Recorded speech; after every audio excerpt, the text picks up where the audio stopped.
Fala, torcida vascaína, Felipe Tiru de volta na área, hoje para tratar com um pouquinho mais de profundidade um assunto que eu só pincelei no último pós-jogo aí da partida contra o Resende, que é a questão do grande dilema do Valentim, a grande quebra-cabeça que o Valentim está tentando resolver nesse início de temporada aí, que é o meio-campo do Vasco. Para mim, ele ter arrancado aí o Bruno Silva lá do fundo do banco, né, ter ressuscitado o Bruno Silva para entrar como titular nessa partida, mostrou que ele realmente não está satisfeito com esse meio-campo do Vasco, já tentou várias formações. Eu fiz até um levantamento aqui, né, a partir dessa observação, e fui procurar saber quantas escalações diferentes o Valentim fez do meio-campo.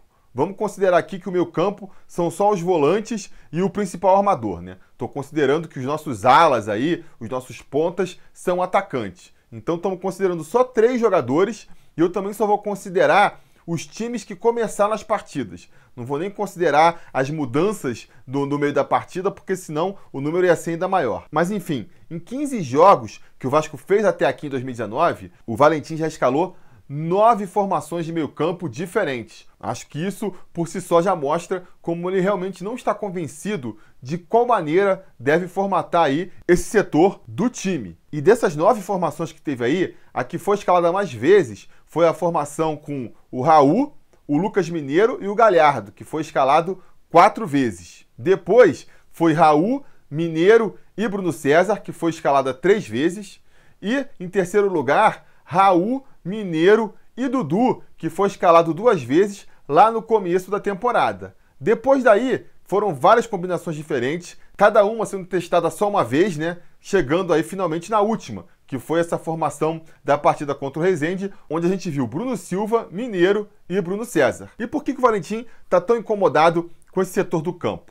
Eu acho que é porque ele está querendo trazer aí um estilo moderno de meio campo, onde todo mundo participa marcando, onde todo mundo participa criando, e não está conseguindo, né? A gente teve discussões muito interessantes sobre isso aí nas redes sociais desse mundo afora recentemente, principalmente depois daquela partida contra o Boa Vista, né? Quando eu critiquei bastante a formação do meio campo do Vasco ali, onde ele foi com Mineiro, Galhardo e Bruno César, deixando o meio campo completamente desprotegido, mas já foi uma tentativa dele ali, né, de tentar dar mais criatividade para esse setor, né? Ele começou a temporada montando o time com o meio campo mais fechado, ali com o Raul e com o Mineiro. Isso garantiu realmente uma melhor proteção da zaga, tanto que no começo da temporada o Vasco quase não tomava gol, mas era uma formação que não ajudava muito ofensivamente. Então a partir dali ele começou a fazer mudanças, tentar outras formações, até chegar nessa aí da última partida, que pelo menos nesse primeiro momento até que não foi mal. E qual foi a crítica que eu recebi muito depois daquele vídeo contra o Boa Vista lá, onde eu defendia que o Vasco tinha que jogar com um volante mais de formação, um primeiro volante mais destruidor e mais marcador mesmo? Muita gente alegou que essa minha visão já era ultrapassada, de que na Europa hoje em dia não tem mais esse conceito de volante, de armador, que no meio campo e no time em geral todo mundo tem que marcar e todo mundo tem que atacar com a mesma qualidade. E é verdade, realmente, se a gente for ver o futebol europeu lá, principalmente o jogado pelos grandes clubes da Europa, o meio-campo ele é todo composto de jogadores polivalentes, que conseguem atacar e defender com a mesma qualidade. Teoricamente, se você pegar um jogador que está lá como primeiro volante e botar ele para jogar de 10 e pegar o 10 do time e botar para jogar de volante, a qualidade do futebol não vai cair, porque os clubes procuram formar times onde o meio-campo inteiro marca e cria com a mesma qualidade. Isso é uma característica, aliás, que a gente não vê só no meio campo, né? A gente tem visto no time inteiro. Hoje em dia o futebol moderno acabou com essa história de jogador que só marca e jogador que só cria. Ele exige que em todas as posições do campo os jogadores atuem bem nas 2 posições. A gente vê, por exemplo, no Vasco aí, como o Rossi e o Marrone são elogiados pelas suas características defensivas, por eles recomporem bem ali a defesa, serem bons roubadores de bola. Os 2 que são atacantes, criam lá na frente, estão fazendo seus gols também, são muito elogiados pelo seu poder de marcação. Lá atrás da defesa também, tá cada vez mais complicado de ser um zagueiro. Aquele zagueiro brucutu que chuta a bola para onde o nariz está apontando, que só isola as bolas. Esse jogador está perdendo espaço no futebol moderno, por quê? porque é cada vez mais comum que os times marquem a saída de bola, marquem pressão lá no tiro de meta do goleiro ainda, e aí, se o zagueiro for um nó cego ali com a bola nos pés, não conseguir nem tocar de lado, às vezes ter que driblar um atacante, ele vai perder a bola e vai entregar a bola na cara do gol para o time adversário. Então a gente vê que cada vez mais os zagueiros precisam saber jogar com a bola nos pés também, e não só os zagueiros, está sobrando até para goleiro hoje em dia. Goleiro que não sabe sair com os pés acaba prejudicando muito o time. A gente viu isso um pouco com o Martin Silva, que era um goleiraço e que eu admiro bastante, mas que tinha como uma de suas deficiências ser muito ruim com a bola nos pés. Então o Vasco tentava fugir de uma pressão, se via obrigado a recuar a bola para o Martin Silva, e o Martin Silva já dava um bicão para frente, entregando a bola para o adversário na maioria das vezes, né? Então é uma exigência cada vez maior que até mesmo os goleiros saibam sair jogando.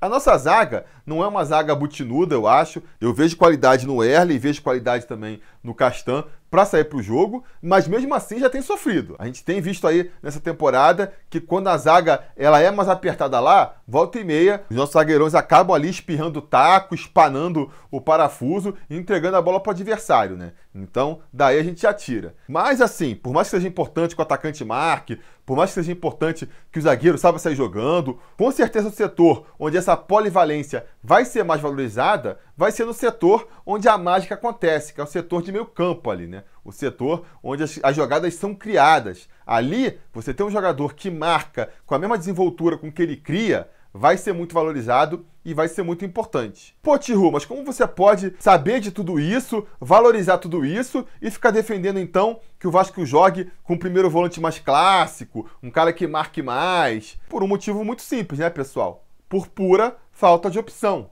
Falta no Vasco e falta no futebol brasileiro em geral esses jogadores mais polivalentes. A gente não vê por aqui muitos volantes que saibam sair para o jogo com qualidade e também não vê muitos meias que sabem marcar com a mesma entrega e com a mesma vontade que um volante. E eu acho que isso se dá por dois motivos. O primeiro é porque, que nem eu falei aqui, um jogador com essas características, né, um jogador polivalente que marca com a mesma desenvoltura com que cria, é um jogador muito valorizado. Se aparece um jogador como esse por aqui, ele não dura 6 meses, ele vai logo embora lá para a Europa porque está todo mundo de olho. A gente viu um exemplo claro disso no Vasco há alguns anos atrás, com o surgimento da base lá do garoto Douglas Luiz, que era um jogador com essas características, né? Começou ali, despontou no time como volante, tomou rapidamente conta do meio campo vascaíno e poucas partidas depois, o Jorginho já estava escalando ele até como 10 do time, como principal articulador da equipe, porque ele tinha esse talento também. E aí, óbvio, né? Não ficou nem um ano no Vasco, já em 2017, no começo de 2017, foi vendido para o Manchester City, que é um dos grandes times da Europa, um dos times com mais dinheiro na Europa hoje em dia, porque viu essa qualidade no jogador, né? Então, o jogador que é polivalente aqui no Brasil não dura muito tempo, vai logo lá para o mercado exterior. Se por acaso fica por aqui, é porque não está se fazendo esses recursos, que é o segundo motivo que eu acho que justifica a gente não ter tantos jogadores desse tipo aqui no Brasil, que é a questão da cultura brasileira. Na cultura brasileira, a gente ainda tem muito enraizado aqui essa ideia de que tem um jogador que só marca e tem um jogador que só apoia. E se o jogador que só marca ainda é mais compreensível, porque ninguém só marca porque quer, se o William Maranhão soubesse jogar bola, ele ia estar jogando bola, com certeza, né? Ele não erra passe, não erra chute de propósito. Então é um tipo de jogador que, assim, pela falta de talento que a gente vê no futebol brasileiro hoje em dia, já que os talentos que aparecem por aqui vão logo embora, os treinadores acabam se vendo forçados a escalar. Já que não tem no elenco ninguém que consiga marcar e apoiar com a mesma desenvoltura, ele se vê obrigado a escalar um jogador ali que só destrói, que só marca, porque senão o time vai ficar sem marcação no meio campo. Então é até uma decisão compreensível. Agora, o contrário, muitas vezes a gente vê que poderia ser diferente, né? A gente vê jogadores talentosos, a gente vê jogadores com muita qualidade com a bola no pé, mas que quando perde a bola, bota a mão na cintura. Bota a mão na cintura porque acha que craque não precisa marcar, porque acha que craque só joga quando a bola chega nos pés, e acaba sendo um atraso de vida para a própria carreira do jogador, que se corresse um pouco mais, tivesse mais um pouco dessa dedicação na hora de marcar, teria seu passe muito mais valorizado. Mas é da cultura do futebol, eu acho que isso ainda está muito enraizado aqui no futebol brasileiro, né? E a gente vai levar um tempinho para ver essa mudança de atitude, de ver jogadores talentosos e que consigam também se destacar na marcação. Por conta de tudo isso, é que o Valentim vem sofrendo, né? Ele vem vivendo esse dilema do cobertor curto. Ou ele escolhe o meio-campo mais marcador, que consegue proteger bem a zaga, que faz com que a gente tome muito poucos gols e sofra muito poucos riscos lá atrás, mas aí ao custo de também criar poucas chances lá na frente, ou bota um time mais solto no meio campo, que chega com mais volume no ataque, mas fica completamente exposto, deixa o meio campo completamente aberto, com os jogadores adversários chegando com liberdade até ali a entrada da área vascaína. A gente viu isso, né? Ele testando até formações bem mais defensivas, com Maranhão e Raul como volantes, deixando o time bem mais fechado no meio campo, até meio campos bem abertos, né? Que nem foi o caso quando escalou o Mineiro de primeiro volante e o Galhardo e o Bruno César compondo o setor. Então esse é o grande dilema do Valentim até aqui, porque na defesa tá tudo resolvido, ninguém tem dúvida de quem são os titulares, é Fernando Miguel, Cáceres, Wesley, Castan e Danilo Barcelos, e vai ser muito difícil desse setor mudar aí, né? Só se o Breno voltar aí no meio do ano, voltar na ponta dos cascos, é que ele pode botar alguma pulga atrás da orelha do treinador, senão vai ser esse grupo aí até o final da temporada mesmo. Na frente, a coisa também tá bem desenhada já, né? O Marrone é titular absoluto ali da esquerda, o Rossi vem se confirmando como titular da direita, e o Pikachu tá sobrando para reserva, mas também é aquele reserva que todo treinador quer ter, porque ele não tá saindo para reserva por falta de qualidade, porque não tá conseguindo fazer boas atuações. Não. Tá saindo porque tem jogadores melhores para o setor. Esse é o problema que todo técnico quer ter e tá longe de ser uma dor de cabeça para o Valentim. No comando do ataque ali, também na posição de centroavante, por mais que o Maxi Lopes esteja fora de forma, esteja com problemas familiares, não esteja fazendo um grande início de temporada, também não tem muito mistério ali, né? O Valentim vai insistir com ele o quanto der, porque é uma das lideranças do time, foi aí o principal responsável pela permanência do Vasco na primeira divisão no passado, então a tendência é que a gente insista com o Maxi Lopes ali por mais um tempo para ver se ele pega no tranco, né? A grande dúvida do Valentim aí fica sendo no setor do meio campo mesmo, se ele vai deixar o time ali mais fechadinho lá atrás, mas mais anêmico ofensivamente, ou se vai abrir o time, vai tentar abafar mais o adversário, mas ao custo de ficar mais exposto lá atrás. E com certeza isso aí vem tirando o sono do Valentim, tanto que ele vem testando várias formações, mas é complicado, porque, que nem eu falei, não temos no elenco do Vasco esse jogador polivalente. Pega, por exemplo, o Bruno César, nosso jogador mais talentoso, trazendo uma característica que fez muita falta para o Vasco ano passado, que é justamente distribuir esse jogo, tocar a bola rápido, tocar com qualidade, achar o centroavante livre lá na perto da área, acionar os nossos alas. Está sendo realmente muito importante nesse sentido, mas quando perde a bola, fica parado, né? Contribui muito pouco ali para a marcação e acaba sobrecarregando os outros dois jogadores de meio. O Thiago Galhardo, que é o outro jogador da posição ali, já é mais voluntarioso, já corre mais, já ajuda mais a recompor a defesa, mas, por um lado, não é tão eficiente distribuindo o jogo que nem o Bruno César. É um jogador mais de levar a bola, de tentar jogada individual, do que de acionar os companheiros. E defensivamente, apesar de ser um cara voluntarioso, que está sempre correndo atrás da bola, não tem ali os cacoetes de marcar, né? Acaba muitas vezes tomando o drible ou até fazendo a falta, mais do que roubando a bola, que seria o desfecho ideal quando você vai marcar. Do outro lado do espectro, nós temos jogadores que marcam muito bem até, que são voluntariosos, entregam, conseguem roubar a bola, mas que quando estão com a bola nos pés, não conseguem sair para o jogo. O exemplo mais claro disso aí é o William Maranhão, um jogador que realmente, quando tem que sair para o jogo, se abre o campo ali para ele criar, não consegue criar nada. Não consegue dar um passe um pouquinho mais complicado. E a gente viu também aí contra o Resende, né? Volta e meia, ele apareceu lá na frente, o campo livre para ele, tentou um chute de fora da área, a bola, não passou nem perto do gol. E aí, se por um lado, um jogador como o Bruno César compromete na defesa, porque é um jogador a menos marcando no meio campo, por outro lado, o William Maranhão compromete lá na frente, porque por mais que você tenha um Bruno César capaz de criar ali, se ele é o único criativo no meio campo, o adversário bota logo ali 2 volantes em cima dele e anula o jogador. Aí tá bom, você vem com o Lucas Mineiro sendo um cara que aparece como segunda opção.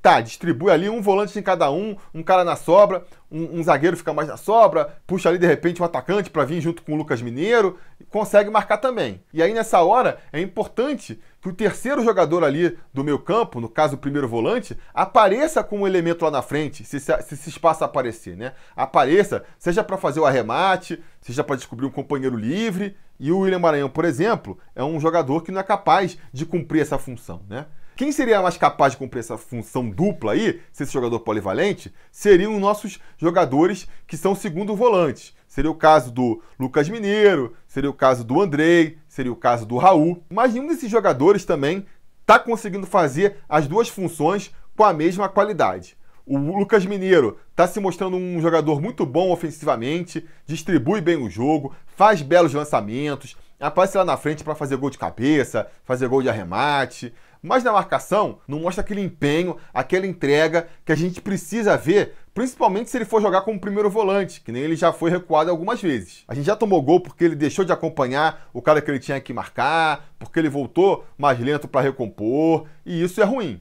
Mesma coisa serve para o Andrei. O Andrei é outro jogador que poderia até jogar como primeiro volante pelas características dele, né? Ele tem um toque de bola qualificado, ele é aquele cara que se chegasse lá na frente como elemento surpresa, poderia ver o campo aberto para conseguir chutar para o gol, e ele tem um chute forte. Mas para isso, para jogar ele como primeiro volante, ele teria que se dedicar muito mais na marcação. Tem que ser aquele cara que morde mesmo o adversário, não larga do pescoço o adversário. E não, ele não é um jogador desse tipo, né? E muitas vezes também ele tenta uns passes complicados, umas saídas mais ousadas, na hora que não deve. E acaba entregando a bola no pé do adversário. Isso aí, se você for um primeiro volante, também fica bem complicado, porque você vai pegar ali a retaguarda do time toda desguarnecida. Então são segundos volantes que atuam até bem ofensivamente, mas defensivamente deixam um pouco a desejar. O Raul já é o contrário. Acho que ele marca melhor do que o Lucas Mineiro, ele marca melhor que o Andrei, mas ele deixa um pouco a desejar na hora da criação, né? Eu acho que ele é um jogador que marca melhor, é um jogador veloz, que é importante também, mas as características dele ofensivas são justamente essas, a velocidade. Ele consegue aparecer como elemento surpresa, se ele rouba a bola, ele consegue às vezes ligar um contra-ataque, isso é interessante, mas para distribuir o jogo, ele não tem tanta qualidade. Então assim, para pegar a bola e até fazer ela rodar, tocar no companheiro que está mais livre, que está perto, ele é bom nisso. Mas para fazer um passe um pouquinho mais qualificado, tentar um lançamento, ou tentar um passe só um pouco mais vertical, só um pouco mais agudo mesmo, ele já muitas vezes erra. E é isso que tem deixado o Valentim na bronca. O Bruno Silva, que foi testado na posição do Raul aí no jogo contra o Resende, foi bem melhor nessa função. Ele deu uns passes verticais ali, achou muitas vezes o Bruno César na intermediária, ou até mesmo o Rossi ali pela direita, passes que eu não via o Raul fazendo, por exemplo. Então já é um reforço nesse sentido. Agora, defensivamente, apesar dele não ter comprometido no jogo contra o Resende, a gente vai precisar ver aí contra times mais qualificados como é que ele vai se sair. Porque, pela lembrança que eu tenho dele no ano passado, ele é um jogador muito mais lento do que o Raul. E você ter lentidão ali na hora que você está jogando como volante é complicado. Você está cobrindo uma área grande do campo. É importante você ter velocidade para não deixar o adversário passar, né? E nem chegar atrasado nas jogadas. Então, vai ter que ser testado nesse setor ainda aí. Então, para resumir aqui esse vídeo aqui, mais um vídeo gigante do Sobre Vasco, eu acho que o Valentim está com um problemaço na mão aí. Se ele quer fazer realmente esse meio campo aí moderno, polivalente, onde todos marcam e todos criam jogadas, ele vai ter um problema aí de falta de material humano, né? Vamos torcer para o Bruno Silva conseguir ser esse elo perdido aí, para o próprio Lucas Mineiro ser um jogador mais combativo também. Não sei se é uma questão aí de falta de habilidade ou de falta de empenho, mas vamos torcer para ele conseguir marcar melhor. Para o Bruno César também conseguir marcar melhor, né? Eu não sei se no caso dele é um problema de falta de preparo físico, que ele realmente está terminando as partidas cansados, parece que não está ali no auge da sua forma ainda e por isso se poupa e não marca, ou se é aquela questão que a gente está comentando da cultura, que ele voltou para ser o camisa 10 e então não quer marcar. Porque pelo que eu li aí quando ele veio para o Vasco, falaram que ele chegou a jogar como volante, que ele chegou a jogar como lateral esquerdo no Sporting. Para ser volante, para ser lateral esquerdo, tem que saber marcar. Bem mais do que ele está marcando no Vasco. Então vamos torcer para, seja por falta de preparo físico, ou seja por uma questão de mentalidade aí, para que isso mude e que ele passe a contribuir mais na marcação para ajudar nesse esquema defensivo do Valentim. E a gente pode até estender essa torcida aí para outros jogadores, né? O próprio Andrei, né? Se ele melhorar ali na marcação, conseguir ter uma marcação mais ferrenha aos adversários, com certeza vira um jogador muito importante, né? Eu acho que é mais fácil ensinar um Andrei a virar um grande marcador do que pegar, por exemplo, o Maranhão e ensinar ele a ser um grande jogador com a bola nos pés. Então a gente pode torcer por isso também, mas também não é algo que a gente pode, assim, dar como certo que vai acontecer. Não sei se é um caminho que a gente pode colocar como muito provável, né? Outra opção que o Valentim pode fazer nesse sentido também é começar a dar mais chance para a molecada da base aí, a molecada que jogou a Copinha, porque o time da Copinha tinha esse futebol moderno que a gente está comentando aqui. Um meio-campo, um ataque, onde todo mundo marcava com o mesmo empenho e com a mesma qualidade com que apoiava. Então, Lucas Santos, Caio Lopes e até mesmo o Bruninho lá, que era o primeiro volante, mas está na base ainda, eram jogadores que marcavam com muita qualidade e conseguiam também sair para o jogo com a mesma eficiência. Eu sei que eu sempre defendo aqui que a gente não pode pinçar um garoto da base e jogar ele no time principal achando que ele vai resolver os problemas. Acho que não pode ser essa postura aí, mas já que está lá, vai dando mais chances. De repente o garoto mostra desenvoltura, consegue se encaixar com mais rapidez e assume a posição. O que custa testar, né? Pode testar nesse sentido também. Se não, aí a opção mais fácil, né? A opção mais rápida de resolver, não diria que é a mais fácil porque tem um problema financeiro, é contratar outros jogadores para a posição. Aí no meio do ano, quando abrir a janela de novo de transferências, procurar no mercado algum jogador que possa cumprir essa função. Eu acho que essa possibilidade está sendo levada em consideração pela diretoria também, né? A própria tentativa do Vasco de trazer o Zé Rafael, eu acho que aponta nessa direção. O Zé Rafael é um jogador polivalente, que tem essas características que a gente está comentando aqui, né? Acho que pode ser um caminho. Se conseguisse aí o milagre de conseguir, por exemplo, contratar o Souza até o final da temporada, o Souza também é um jogador que cairia bem nesse meio campo, fazendo ali a marcação e a saída de bola com qualidade, ou então procurar outro jogador aí. Vou deixar aqui no final do programa uns vídeos do campista vascaíno, aqui o canal que eu já sugeri, em que ele levantou uns nomes que estão aí no mercado e que de repente o Vasco pode olhar com carinho para contratar no meio do ano. Talvez seja assim a forma mais rápida de resolver esse dilema do Valentim, seja realmente contratar um jogador, porque pelo que a gente vê do elenco do Vasco aí até agora, realmente fica parecendo que o cobertor vai ficar sempre meio curto, né? Ou vai ficar muito ofensivo e se expor lá atrás, ou se fechar mais a casinha lá atrás, vai acabar deixando pouca gente lá na frente para criar. Enfim, essa é a minha opinião. Diga nos comentários a opinião de vocês sobre esse assunto aí. Quero saber muito o que vocês pensam sobre isso. Não se esqueçam também, se puderem, né, se tornarem apoiadores do canal. É muito importante